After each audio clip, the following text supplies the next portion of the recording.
10 weeks of research, 3 weeks of writing, 3 hours of recording, 3 days of editing, and I dished it all because this is one topic that does not sound well when it is scripted. It has to come from the heart.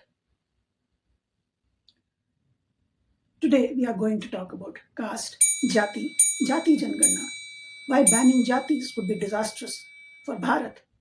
And finally, we will be talking about what we should demand as part of the jati janganna, which is imminent. What would you say if the institution your grandfather had helped build, you have no access to it? Namaskar. Welcome to Bharat Chintan, where we talk about everything that is important to ensure that our civilization thrives and prospers. When I was young, I did not know the significance of my caste. In fact, the thought about castes had never entered into our minds, other than when we were taught about the evils of Hindu society in our history books. It was only when somebody taunted me about being a Brahmin that I realized that I was a Brahmin. I must have been somewhere around 13 or 14. You might have heard of Dr. TMA Pai. If not Dr. TMA Pai, you would surely have heard of KMC Manipal or the Engineering College at Manipal, the Manipal group of educational institutions.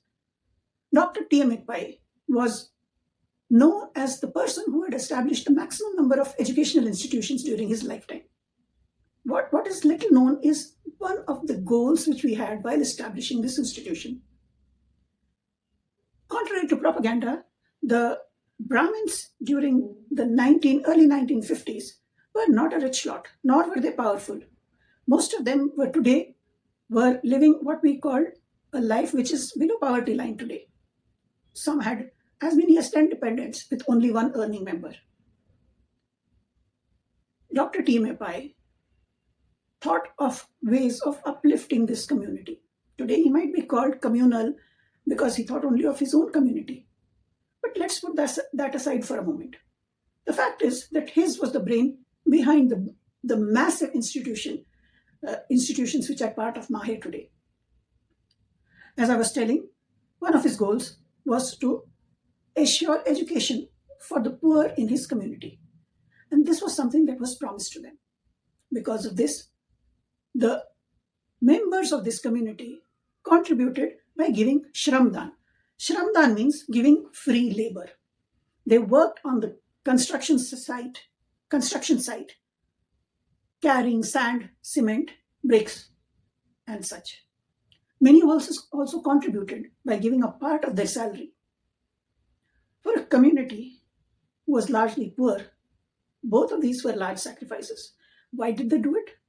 Because they had the assurance that their sacrifice would be rewarded by an assurance of education at subsidized rates for their children and grandchildren. But what happened? The institutions did well. In fact, they did so well that the government began eyeing it. Under the UGC in 1993, the Manipal group of institutions was given the title of deemed university. Now, deemed means it is not a full university. It has to call itself a deemed university. However, it is now regulated by all the rules for full universities. One of the rules is that there can be no reservation based on community. This, in effect, erased the contribution of the people who had worked for it. The group itself might not have lost anything, but those who had given up their money, provided free labor, were cheated. I did not know about this for a long time. As it happened, one day, just after the deemed university tag was given to the Manipal group of institutions, I was sitting on the floor with my child in a small cane chair, feeding him lunch. I saw my father-in-law coming and sitting next to us on the sofa. He began gently caressing my child's head. I was surprised to see his eyes were watery. He didn't say anything. My child, maybe just short of one, enjoyed the fact that his grandfather, his favorite person, had come and was sitting next to him. He started thwacking his knee and laughing in enjoyment. But soon, within moments, he realized something was not right. He realized that his grandfather was looking sad, and slowly his face changed too. Children are sensitive. After that, he opened his mouth every time I brought the spoon next to him. The meal continued. Life continued. Why was my father-in-law sad that day? I came to know about this later.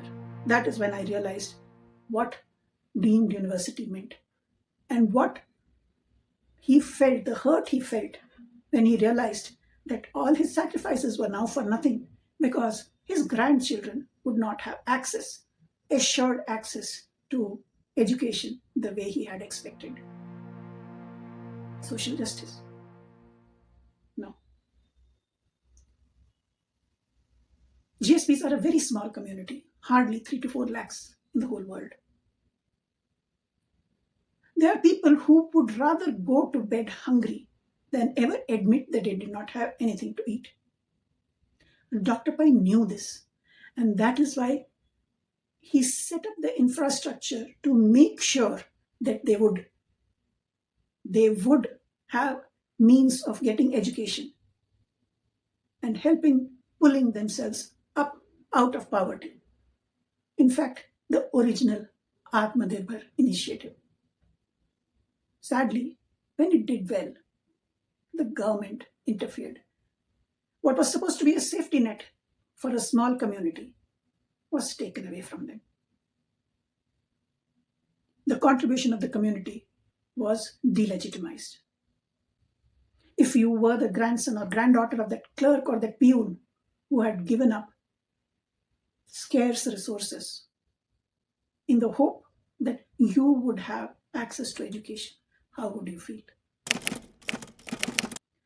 If you think this sort of erasure of contribution happens only in educational institutions, then you are wrong. It is happening right now to our line of last defense, our military. How?